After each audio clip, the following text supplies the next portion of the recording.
All right, looks like it's at the top of the hour, so we'll go ahead and get started here. Good morning and welcome to the Rolson Hoekstrom 3 Things 10-minute product spotlight, where today we'll be talking about 3 things on extension cords. The anatomy of construction grade extension cords, how do you match up the cord for the application, and a little bit on custom cords. I'm Dan, and it's our special guest today, Fatty Gerges. Good morning, Fatty. Good morning, Dan. He's going to walk us through extension cords. Okay, Fatty, extension cords, right? What is there to know about extension cords? Hello, everybody. So I'm Fatty. As Dan mentioned, I'm the end user specialist for Southwire with Rolson Hoekstrom, and we're here today talking about extension cords. So everybody knows what an extension cord is, right? It supplies power from a power source to a tool or a light or whatever the case may be. But in a construction and an industrial setting, there are certain things to know about cords to, kind of help align your end user with their needs from, a power supply standpoint. So the first thing that we want to talk about are your typical cord lengths, right? So you've got 3, 25 foot, 50 foot, 100 foot. The most common out of those 3 are going to be the 50 foot and 100 foot, of course. So that's, lengths in a nutshell. The next thing that I want to talk to you guys about are wire gauges, AKA the thickness of each wire. We actually have a nice graphic here, kind of denoting the 3 most common gauges of wire when it comes to extension cords. So the first gauge that we're going to be talking about here is the 14 gauge, which is actually this cord here. You call this, kind of your Home Depot cord. Let's say you've got an electric lawnmower, a hedge trimmer, whatever the case may be, this cord would be, pretty adept with that.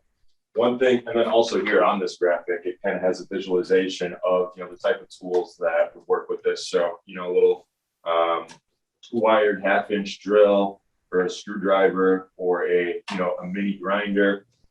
One thing to note here that is kind of important is the amp draws here.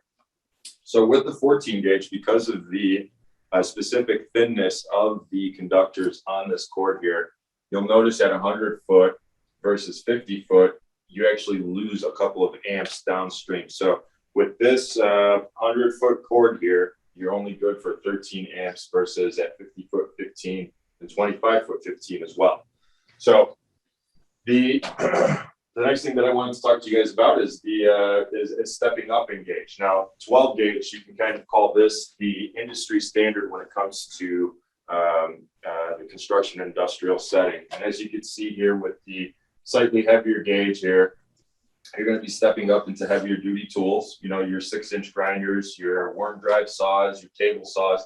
And if you notice a big difference between the 14 gauge and the 12 gauge is at 100 foot, you're still maintaining that 15 amperage rating, right?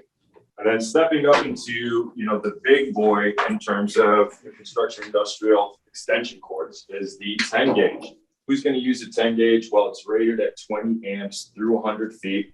And then on top of that, you're going to be, running power from generators to large air compressors or rotary hammer drills or concrete saws. So speaking of that, common uses or contractors that would utilize this the most would be, actually your contractors, your concrete contractors rather, right?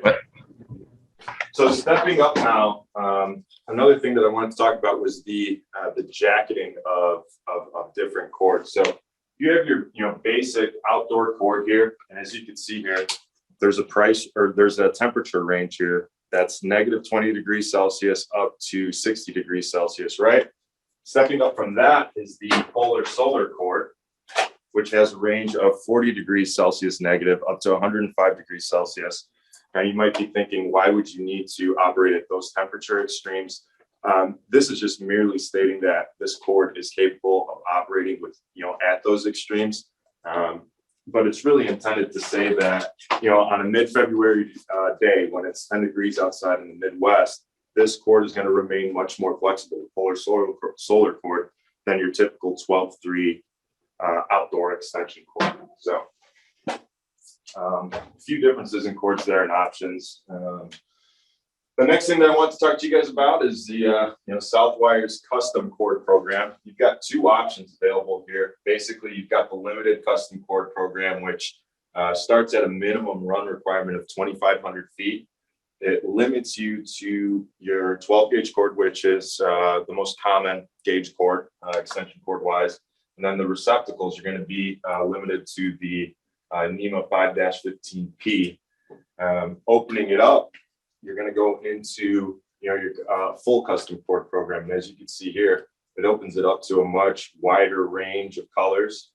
Also, fittings become much more available, from your 30 amp to your 3 receptacle, all the way down to your 10 power 50 amp cords as well. So these start at 10 or 5,000 foot for a 20% surcharge, and then 10,000 feet as well. So those are the run requirements on this. Why do we need custom cords? Excellent question, Dan.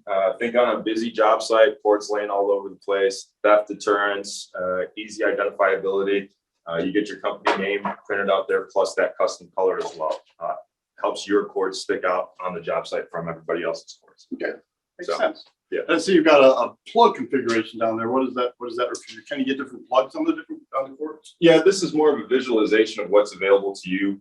Most commonly, especially if we're talking about what everybody would consider as an extension cord, you'd be dealing with your NEMA 5-15P plug. So this is just a visualization of what is available for different voltage and amperage requirements. One thing also that I wanted to mention also is the decoding jacket types graphic that we have here. So stamped on every single extension cord, as well as the packaging when it's brand new, is going to be a series of letters here. Now, these letters each denote a different feature or benefit of the cord. So as you can see here, this one is SJTW. So the S and the J basically mean service grade hard service, which obviously is perfect for a construction and industrial setting.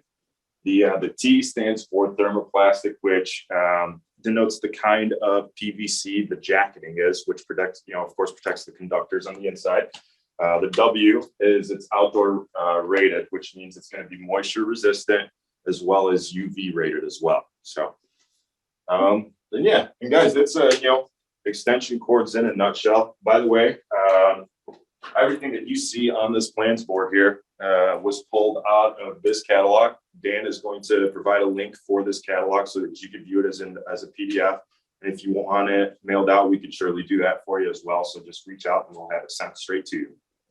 That's all I got. Sounds good. Well, I learned something about extension cords. Didn't know what all the SJEOTW referred to, but those are important. Let me see if there's any questions in the chat. Looks like we're good question wise. We appreciate everyone attending this morning.